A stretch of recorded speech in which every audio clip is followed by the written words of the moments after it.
My English power लेके आता है एक बहुत ही बेहतरीन वे में एक छोटे से छोटे शब्द जो काफी ज्यादा यूज में आते हैं। तो आज का दूसरा चैप्टर हमारा रहेगा साधारण सेंटेंसेस, जिसको बोलते हैं simple sentences, positive sentences, affirmative या असर्टिव सेंटेंसेस। आपने सुना होगा अफर्मेटिव क्या होता है, असर्टिव क्या होता है, पॉजिटिव क्या होता है और सिंपल क्या होता है। तो नॉर्मल वे में एक ही कैटेगरी के सेंटेंस होते हैं जिसको आप 3-4 नाम से जान सकते हैं। तो बात कैसे करेंगे इनके बारे में, आप सीखेंगे सिंपल सेंटेंसेस। पहले वो कौन सी चीज है, कंफ्यूजन ये रहता है बच्चों को, सर पहले क्या लगाएं, पहले हेल्पिंग वर्ब लगाएं, पहले सब्जेक्ट लगाएं या मेन वर्ब लगाएं। तो क्यों ना आज मैं आपको स्प्लिट करके ये बता देता हूं कि हेल्पिंग वर्ब कौन कौन सी होती हैं, सब्जेक्ट क्या होता है, मेन वर्ब क्या होते हैं और इसको किस तरह से आप कनेक्ट करके चलते हो जिससे हमारा पूरा सेंटेंस क्लियर हो जाए। चलिए बात करते हैं आपसे फॉर्मेशन ऑफ सेंटेंसेस, किस तरह से आप बनाएंगे। तो कभी भी जब आप बोलना शुरू करते हैं तो सबसे पहले हमारा सब्जेक्ट आता है। सब्जेक्ट कहते हैं डूअर, डूअर कहते हैं कर्ता, कि वाक्य में कौन काम कर रहा है। तो सब्जेक्ट को जानने के लिए आप हिंदी में अपनी तरफ से आप ऐड कर दीजिए कौन। कौन के अर्थ में जो आपका सेंस निकल के आता है वो आपका सब्जेक्ट होता है। फॉर एग्जाम्पल मैं पढ़ा रहा हूं, तो कौन पढ़ा रहा है, मैं पढ़ा रहा हूं, तो सब्जेक्ट यहां पर मैं हूं। अगर मैंने कहा वह जा रहा है, जाने का काम कर रहा है वह, तो यहां पर आप देखेंगे वह सब्जेक्ट है। अगर कोई लड़की आ रही है तो मैं कौन कहूंगा, कौन आ रहा है, तो सिंपली बोलेंगे कौन आ रहा है, तो आंसर मिला वह आ रही, तो सब्जेक्ट क्या है यहाँ पर, वह। तो कौन कौन से ऐसे नाउन होते हैं जो सब्जेक्ट के रूप में काम करते हैं। प्रोनाउन भी होते हैं और नाउन भी होते हैं जो सब्जेक्ट के रूप में काम करते हैं। मैं वो भी बता के चलूंगा और किस शब्द का मतलब क्या होता है वो भी बता के चलूंगा, और हेल्पिंग वर्ब किसके साथ कौन सी आती है वो भी बता के चलूंगा। बात करते हैं सिंपल सेंटेंस के बारे में।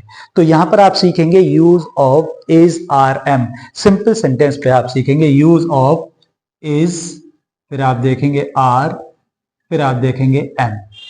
इन तीन शब्दों का आप लेके चलेंगे, इसका मतलब क्या होता है और ये शब्द किसके साथ आते हैं और किस तरह के सेंटेंस बनाने में इनका प्रयोग किया जाता है। तो बात कर लीजिए, पहला स्ट्रक्चर आप देखेंगे। पहला आपका फॉर्मूला जो होता है सेंटेंस को बनाने के लिए, सबसे पहले आप वाक्य में लगाते हैं सब्जेक्ट। सब्जेक्ट के बाद जो भी आप लगाते हैं वो लगाते हैं आप हेल्पिंग वर्ब। ये बता के चलता हूं कि हेल्पिंग वर्ब क्या होती है। अभी आप जुड़े रहिए मेरी वीडियो और वीडियो को पूरा देखेंगे, और पूरा देखने के साथ साथ चैनल को सब्सक्राइब कर और ज्यादा से ज्यादा मॉड्यूल शेयर करेंगे। तो यहाँ पर आपने देखा पहला सब्जेक्ट आता है, फिर हेल्पिंग वर्ब आता है, फिर आपका जो भी होता है वो आता है आपका मेन वर्ब। इसके बाद लगाते हैं आप रेस्ट पार्ट। ये पूरा एक स्ट्रक्चर का, सेंटेंस का स्ट्रक्चर होता है। इस बेस पे आप सेंटेंस बना के चलेंगे। तो चलिए पहले बात कर लीजिए मार्डिसन के सब्जेक्ट कौन कौन से होते हैं, कौन से शब्द हैं, कौन से नाउन हैं और प्रोनाउन हैं जो सब्जेक्ट के रूप में यूज किए जाते हैं। तो उम्मीद करता हूं कि आप धीरे धीरे स्टेप बाय स्टेप सारी चीजें आप सीखेंगे। मेन बात होती है कि आपको प्रैक्टिकल क्लासेस बहुत जरूर करना होता है। तो देख लीजिए, पहले बात कर लीजिए सब्जेक्ट के बारे में। सब्जेक्ट क्या होता है, आई, जिसका मतलब होता है मैं, या फिर आप कह सकते हैं मैंने, या फिर आप कह सकते हैं मुझे। अब कहां पर इनका प्रयोग, आप कहां पर क्या करेंगे वो मैं आपको बता के चलूंगा। किस तरह मैं लगाएंगे, मैंने का प्रयोग और मुझे का प्रयोग, ये सब्जेक्ट के रूप में काम करता है। फिर बात कर लीजिए आप यू, ये भी एक सब्जेक्ट होता है। यू का मतलब होता है यहाँ पर आप, यहाँ पर तुम, या यहाँ पर आप लगा सकते हैं तुम्हें, या फिर लगा सकते हैं तुमको। अब कहां पर इसका प्रयोग तुमको के रूप में किया जाता है, कहां पर तुम के रूप में किया जाता है, वो मैं आने वाले वीडियो में आपको बता के चलता रहूंगा। बात करते हैं सब्जेक्ट के रूप में और क्या आ सकता है। सब्जेक्ट के रूप में वी आता है, जिसका मतलब होता है हम, या बोल सकते हैं हमें, या फिर हम, या फिर बोल सकते हैं हमको। इस तरह से आप देखेंगे। फिर आप जुड़ जाइए, नेक्स्ट होता है आपका दे। दे का मतलब होता है वे, और दे का मतलब होता है उन्हें, और दे का मतलब होता है उन्होंने।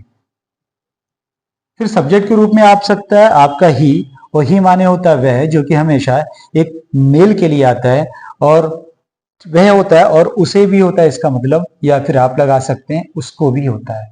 स्टेप बाय स्टेप मैं आपको लेके चलता रहूंगा, जरा जुड़े रहिए मेरी वीडियो के साथ और वीडियो पूरा देखिएगा। चलिए फिर बात करते हैं, किसी के लिए शी भी होता है, और शी का मतलब वह होता है, और ये किसी फीमेल के लिए आता है, किसी लेडी के लिए आता है, किसी लड़की के लिए आता है।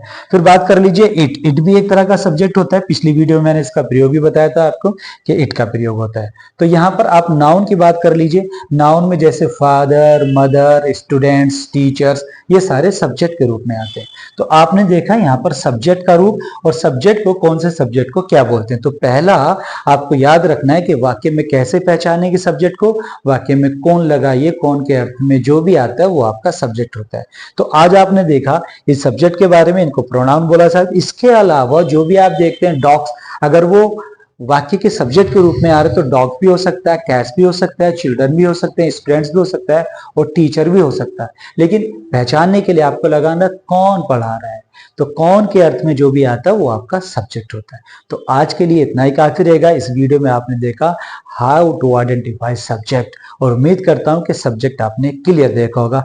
नेक्स्ट वीडियो में बात करता हूं आपसे हेल्पिंग वर्ब के बारे में, मेन वर्ब के बारे में और रेस्ट पार्ट के बारे में, रेस्ट पार्ट के बारे में, फिर आपको पूरा सेंटेंस फॉर्मेशन मिल जाएगा। तो वेट कीजिए मेरी नेक्स्ट वीडियो का। Thank you very much, have a good day. मिलते हैं आपसे नेक्स्ट वीडियो में।